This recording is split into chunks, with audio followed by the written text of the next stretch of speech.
Hi everyone, welcome to my channel. সকলকে স্বাগত আমার এই চ্যানেলে। আজকে একটা জেনারেল কালেকটিভ কমন রিডিং, প্রসঙ্গ সেই বরাবরের শত্রু। তবে উদ্দেশ্য এটা নয় যে শত্রু সম্পর্কে ভয়ভীত করা, উদ্দেশ্য এটা তোমাদেরকে সচেতন করা, তাও রিডিং এনার্জির মাধ্যমে। রিডিং এনার্জি যা বলবে তার মাধ্যমে জানানোটা আমার কর্তব্য। বলে রাখি, ভিডিওটা অ্যাজ ইউজুয়াল টাইমলেস, যার সঙ্গে যতটা ম্যাচ করবে ততটাই নেবে, বাকিটা অন্যদের জন্য ছেড়ে দেবে। আর ভিডিওটা সমস্ত ধরনের মানুষের জন্য, জেন্ডার স্পেসিফিক নয়। এবং জানি না এবং কি, চলো চলে যাই রিডিংয়ে। তোমাদের সকলকে স্বাগত, অভিনন্দন, একগুচ্ছ ভালোবাসা তোমাদের জন্য। আবার এই কার্ড কেন আসে? আরে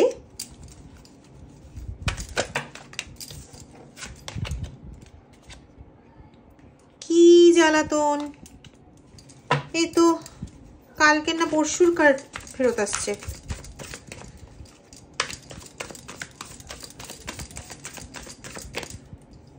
আচ্ছা, বুঝছি, তোমরা বুঝছো আশা করি, তাই না? মাতৃপক্ষে এরকম কার্ড এলে কি ভালো লাগে না? আমার সত্যি মজা হচ্ছে। আমি আজকে অনেক দিন পর একটা হ্যাপি এনার্জি পাচ্ছি, জানো তো। কি হয়েছে বলো ব্যাপারটা? তোমার শত্রুরা না আবার নতুন করে না কোনো পদক্ষেপ নেওয়ার চেষ্টা করছে। হ্যাঁ, কিন্তু সে ভেবেছিল যে তুমি না এখনো পর্যন্ত সেই পুরনো জিনিসের মধ্যে আটকে রয়েছো, তুমি এখনো পর্যন্ত সেই ডিপ্রেশনে আছো, সেই কষ্ট পাচ্ছ, সেই যন্ত্রণা পাচ্ছ, আহারে উহুরে তুমি এটাই করে যাচ্ছ। সে বুঝতে পারেনি যে তুমি ম্যাচিওর হয়ে গেছো, তুমি সমস্ত কিছু বুঝতে পেরেছো, তুমি এখন টোটালি বিশ্বাস করো তোমার গুরুকে, তোমার ইষ্টকে, এবং তুমি কমপ্লিটলি তাদের হাতে নিজেকে ছেড়ে দিয়েছো যে যা করবে তোমরা করবে, আমি আর কিছু জানি না। তুমি যে সেই পাস্ট থেকে মুক্ত হয়ে গেছো, আন্ডারস্ট্যান্ডিং করেছো তোমার ঈশ্বরের সঙ্গে, এটা তো তারা বুঝতে পারেনি, কারণ তাদের মাথায় তো এটা ঢোকার কথা নয়। তারা তো শুধু বলছে স্বার্থ, তারা তো শুধু বলছে টাকা পয়সা, তারা তো শুধু বলছে কি করে লোককে অপমান করা যায়, কি করে তোমাকে তোমার মাথা মুড়িয়ে তোমার জিনিসপত্র খাওয়া যায়, তারা তো এটা বোঝে। বা তোমার পার্সনকে নিয়ে কিভাবে নিজে ঘর করা যায়, কিভাবে তোমার পার্সনকে নিজের কবলে রাখা যায়, তারা এই সমস্ত কারিগরি খুব ভালো বোঝে বটে, কিন্তু এটা বোঝার মতন ক্ষমতা তাদের নেই।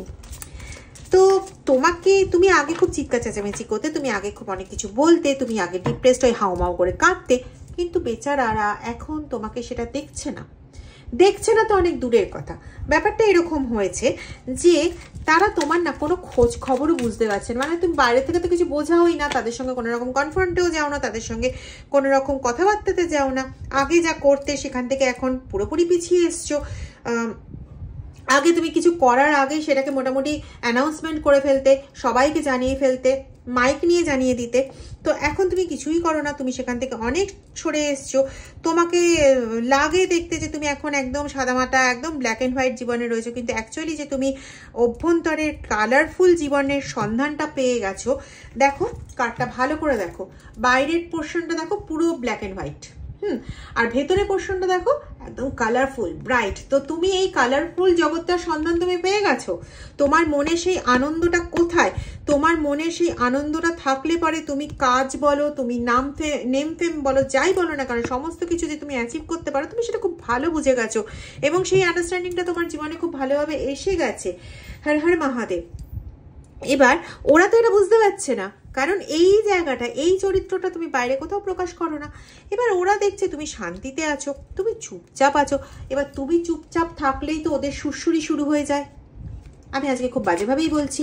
তো অ্যাকচুয়ালি আমি খুব আজকে আনন্দের এনার্জি পেয়েছি, খুবই আনন্দের এনার্জি পেয়েছি। তো সেখানে কি বলবো, যাই হোক, তো ওদের এখন না প্রচণ্ড কষ্ট হচ্ছে।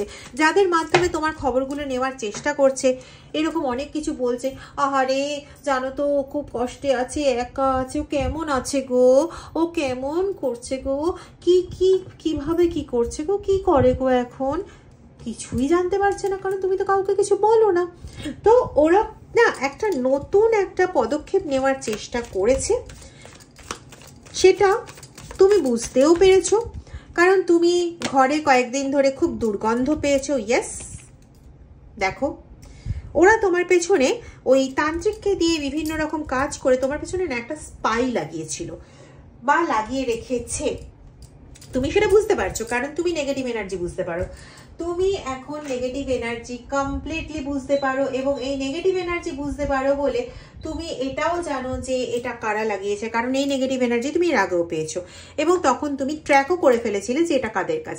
তাই এই নেগেটিভ এনার্জি যখন পেয়েছো তখন তুমি বুঝে গেছো, কিন্তু তুমি তাদের সঙ্গে না ঝামেলা করতে গেছো না কিছু করতে গেছো, তুমি তো ঈশ্বরের পথ নিয়ে নিয়েছো।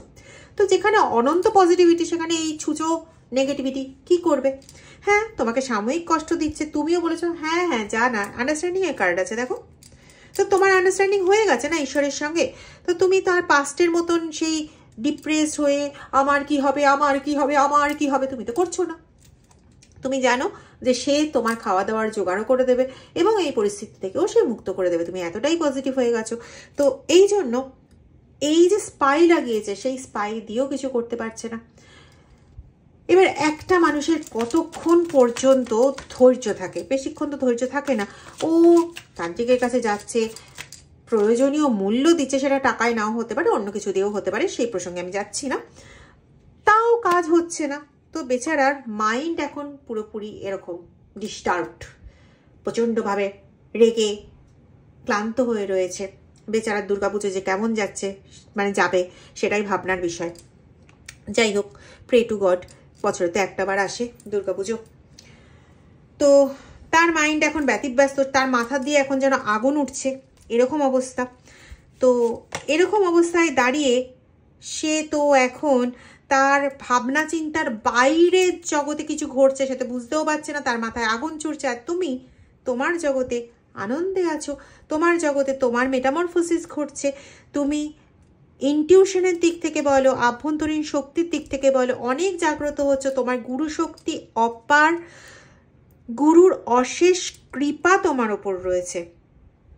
এবং কারো কারো ক্ষেত্রে তোমাদের এই গুরুকরণও বড় অদ্ভুতভাবে হয়েছে। হয়তো কথাই ছিল না, তোমাদের গুরুকরণ হয়ে গেছে, এরকম একটা এনার্জি পাচ্ছি। হয়তো কথাই ছিল না, এরকম ভাবে তোমরা এটাকে পেয়ে যাবে। আর দেখো উল্টো দিকে তোমার শত্রু আরো বেশি দুবিধায় ঢুকে যাচ্ছে, আরো বেশি বুঝতেই পারছে না কোথা থেকে কি হচ্ছে, মানে ওর মাথা আর কাজ করছে না, মাথা মস্তিষ্ক গেছে সব ভোগের কাতায়, এক্সস্টেড হয়ে যাচ্ছে। মানে এক কথায় বলতে গেলে তোমার শত্রুর মুখে একদম ভালো করে ঝামা ঘষে গেছে, ভালো করে চুনকালি পড়ে গেছে। কারণ খুব বড় বড় কথা বলতো, তো বিভিন্ন মানুষের কাছে তোমার সম্পর্কে বিভিন্ন রকম কথাবার্তা বলতো। তার কি আইডিয়া আছে যে তুমি সোর্সের সঙ্গে পরিচিত রয়েছে বা সোর্সই যে তার এই হাল করে ছাড়ছে? তুমি তো কিছু করছো না, কারণ তুমি কখনোই তার ক্ষতিও চাইছো না, কিছুই করছো না। তুমি ওর ক্ষতি হচ্ছে তাতে তুমি আনন্দও পারছো না, ক্লান্তও হচ্ছ না, তুমি তো তার প্রতি এখন উদাসীন, তাই জন্য তোমার কোনো বার্তাই নেই তার প্রতি। এবার কথাটা হচ্ছে সে নিজে এই যে কি কন্ডিশনে রয়েছে দেখো, পুরো স্টাফড, মেন্টালি পুরো ব্লকড, কিচ্ছু বুঝতে পারছে না। পরপর কার্ডগুলো এটাই প্রমাণ করছে। থান্ডারবোল্টের এনার্জি, দ্য টাওয়ারের এনার্জি, তার অবস্থা হচ্ছে এরকম, পুরো চুনকালি, পুরো ঝামা ঘষা, এবং তোমার কাছে তোমার গুরুশক্তির, তোমার ইষ্টর, তোমার সৃষ্টিকর্তার অনাবিল আনন্দ তোমার সাথে। এই আনন্দকে উপভোগ করো এবং এই করতে করতেই তুমি তোমার জীবনের সমস্ত ইচ্ছা, সমস্ত কিছু তার মতন করে, অবশ্যই তিনি যতটা বুঝবেন যে তোমার জন্য প্রয়োজনীয়, তিনি ঠিক ততটাই তোমায় ভরপুর করে দেবেন। দেখো, মিলিয়ে নিও। খুব খুব ভালো থেকো। আর ভিডিওটা যদি ভালো লেগে থাকে তাহলে প্লিজ লাইক, শেয়ার, সাবস্ক্রাইব এবং কমেন্ট করতে ভুলো না। আর একটা কথা, মাতৃপক্ষের এই কটা দিন খুব খুব ভালোভাবে কাটাও, খুব ভালো থাকো, দারুণ থাকো, উপভোগ করো তোমাদের জীবনকে, খুব ভালো থাকো। ওম নমঃ শিবায়।